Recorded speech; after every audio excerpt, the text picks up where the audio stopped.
जय हिंद व्यूवर्स। आज का ये वीडियो हमारे साथी टीचर्स के लिए हैं जो देश भर में कई प्राइवेट और पब्लिक संस्थाओं में अपनी सेवाएं दे रहे हैं।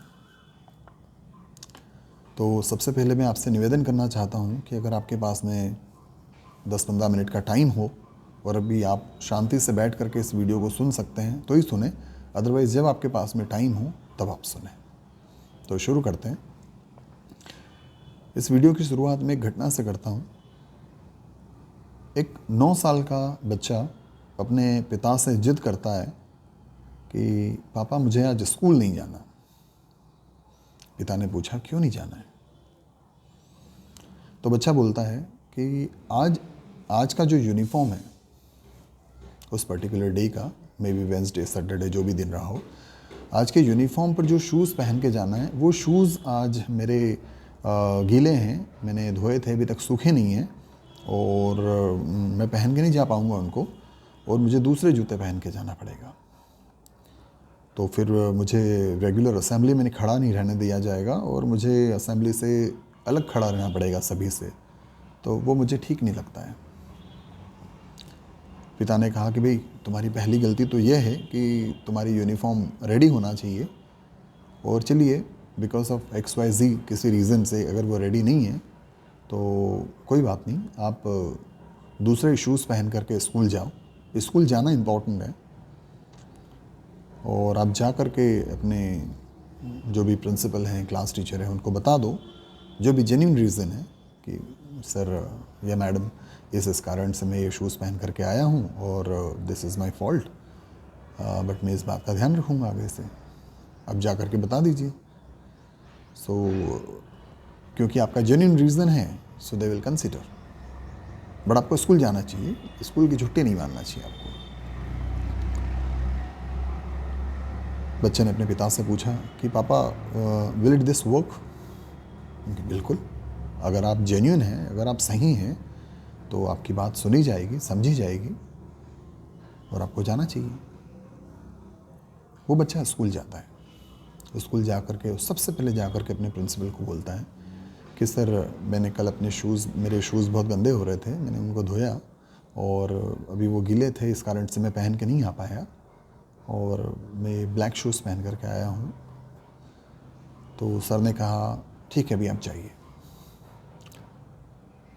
फिर असेंबली में जब वो बच्चा पहुँचा तो उस असेंबली में उसे, जैसा कि उसके दिमाग में एक पहले से सेट मेंटालिटी थी, उसे अनुसार उसको असेंबली में अलग थलग खड़ा कर दिया गया। असेंबली हो गई, बच्चे अपनी क्लास में चले गए, स्कूल ख़त्म हो गया। वो बच्चा जब घर पे पहुंचा, घर पे पहुंचने के बाद में वो अपने पिता से कहता है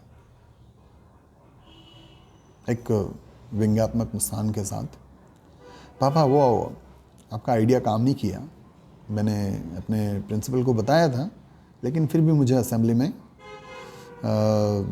अलग ही खड़ा रहना पड़ा, तो वो बताने से कुछ काम चला नहीं। तो उस पिता ने कहा कि ठीक है मैं बात करता हूँ, समझता हूँ क्या चीज़ है। तो संदेश यहाँ से शुरू होता है साथियों, मित्रों। 9 साल का बच्चा संभवतः तीसरी, चौथी या 5वीं कक्षा में रहा होगा। उसके पेरेंट्स ने उसे एक वैल्यू के साथ में एक वैल्यू दिया कि अगर आप सही हो, अगर आप आपकी जेन्युइन समस्या है तो उसको कंसीडर किया जाएगा या किया जाना चाहिए। लेकिन जब उसकी बात को नहीं सुना जाता है या नहीं समझा जाता है तो उसके दिमाग में जो एक मोरालिटी को लेकर के, इथिक्स को लेकर के, वैल्यूज़ को लेकर के डिसैटिस्फैक्शन जो जन्म लेता है, उसका जो विश्वास उठ जाता है उन चीज़ों से, साथियों वो हम सभी का बहुत बड़ा नुकसान है। देखिए अगर हम लोग बात करें तो हमारी जो नई शिक्षा नीति 2020 है, न्यू एजुकेशन पॉलिसी 2020, अगर आप उसके ड्राफ्ट को स्टडी करें, उसके शुरुआती मैसेज को पढ़ें, तो उसमें ज़्यादातर चीज़ें जो हैं वो वैल्यू बेस्ड है। New education policy is fully based on the values, जिसमें इंडियन इथोस और इन सारी चीज़ों के बारे में बात की गई है। खैर हम लोग उसके बारे में बहुत डिटेल में नहीं जाएंगे, लेकिन हम इस चीज़ को समझें कि साथियों, I been principal in the CBSE school for 5 year, और करीब 15 सालों से मैंने 15 सालों तक टीचिंग भी किया। करीब 20-22 साल का मेरा ओवरऑल अनुभव है स्कूलिंग का, स्कूल एजुकेशन का। तो एक मैसेज में, या एक संदेश, या फिर एक कहें तो एक जो बात मैं आप लोगों से शेयर करना चाहता हूँ। साथियों, जो सिलेबस है, जो करिकुलम है, जो कंटेंट है, वो तो बच्चे पढ़ लेंगे, वो वैसे भी ऑब्सोल्यूट है। हम आपने भी वही सब कुछ पढ़ा है, वो भी वही सब कुछ पढ़ रहे हैं, and they are the very smart students. वो आज की जनरेशन्स के हैं, they are much forward than we people, they are much forward than we people.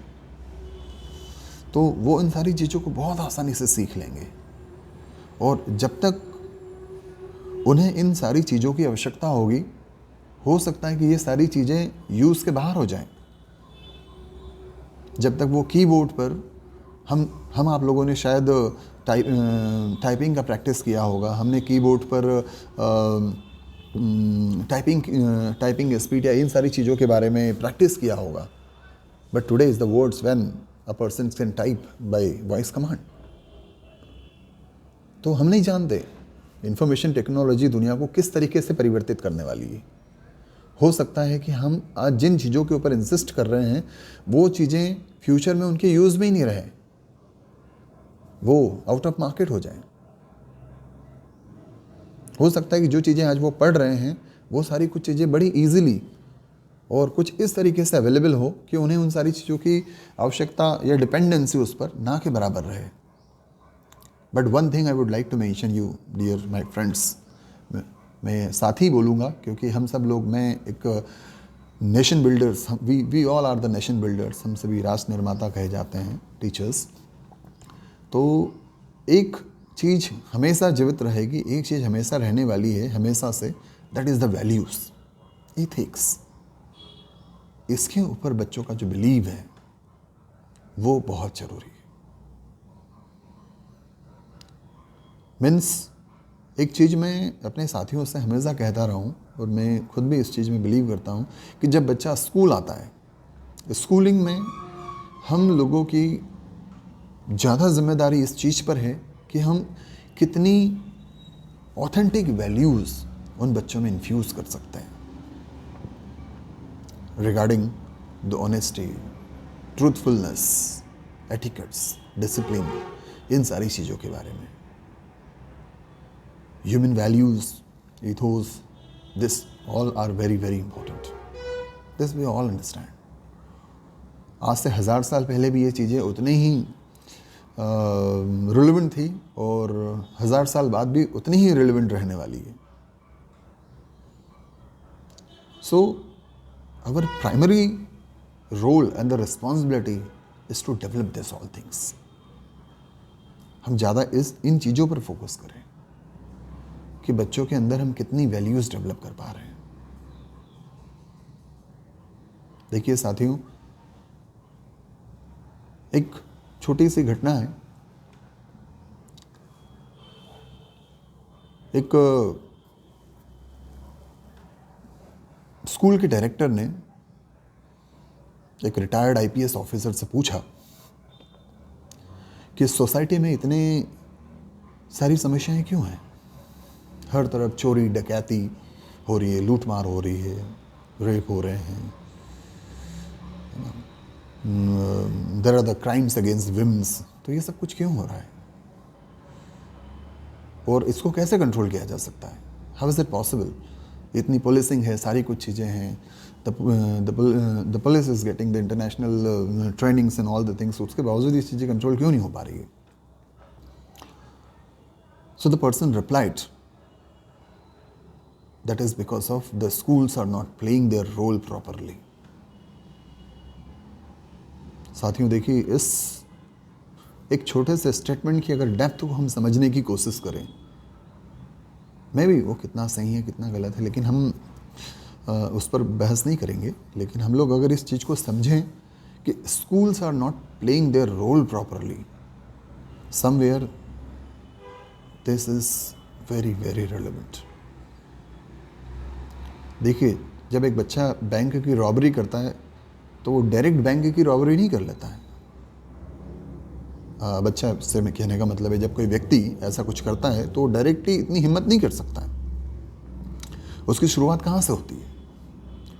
उसकी शुरुआत होती है उस क्लासरूम से जहाँ पर वो बच्चा बैठा है और वो अपने साथी के बैग से एक पेंसिल चुराता है। जब वो बच्चा अपने साथी के बैग से पेंसिल चुराता है, अगर उस समय एक टीचर इस चीज़ को सही तरीके से डील करे, सही वैल्यू इम्बाइब कर पाए और उस बच्चे को सही रास्ता दिखा पाए, तो वो भविष्य में ऐसी गलती नहीं करेगा। आई नो कि हम लोग कई तरह के प्रेशर्स में हैं। Teachers are there under pressure of principals are under pressure of directors are there in the CEOs and the school managements are there in the political pressures or administrations, public का pressures होता है, and so many things are there. But beside this, we cannot run away from our role and the responsibility. हम हमारी जिम्मेदारियों से भाग नहीं सकते। वो बच्चे को अगर सही ट्रीटमेंट मिलता है उसकी स्कूलिंग में कि बेटा तुमने ये गलत किया है, देखिए बोलना और बताना दैट्स ओके, लेकिन उसका एक राइट ट्रीटमेंट, वो भविष्य में वो गलती नहीं करेगा।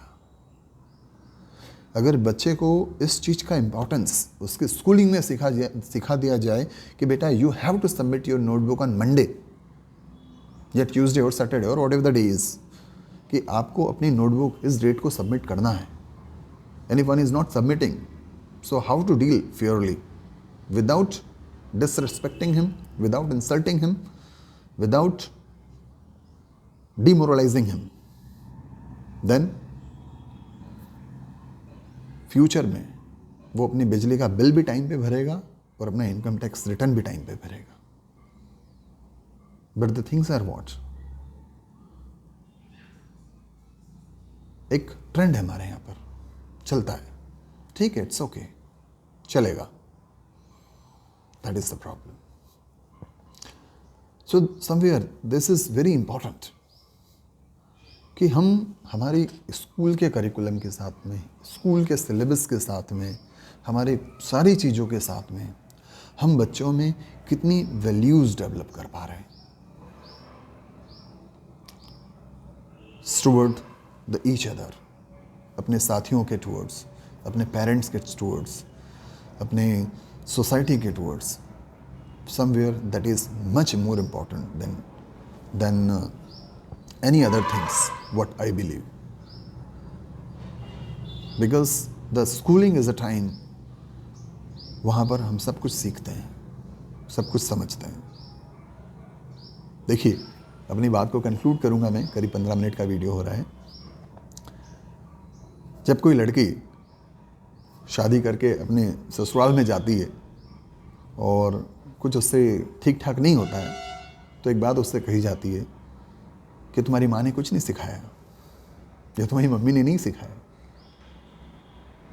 और जब एक बच्चा सोसाइटी में बाहर आता है ना, स्कूल से बाहर आता है ना, और जब वो कुछ गलत करता है तो उसे एक बात कही जाती है, तुम्हें स्कूल में नहीं सिखाया।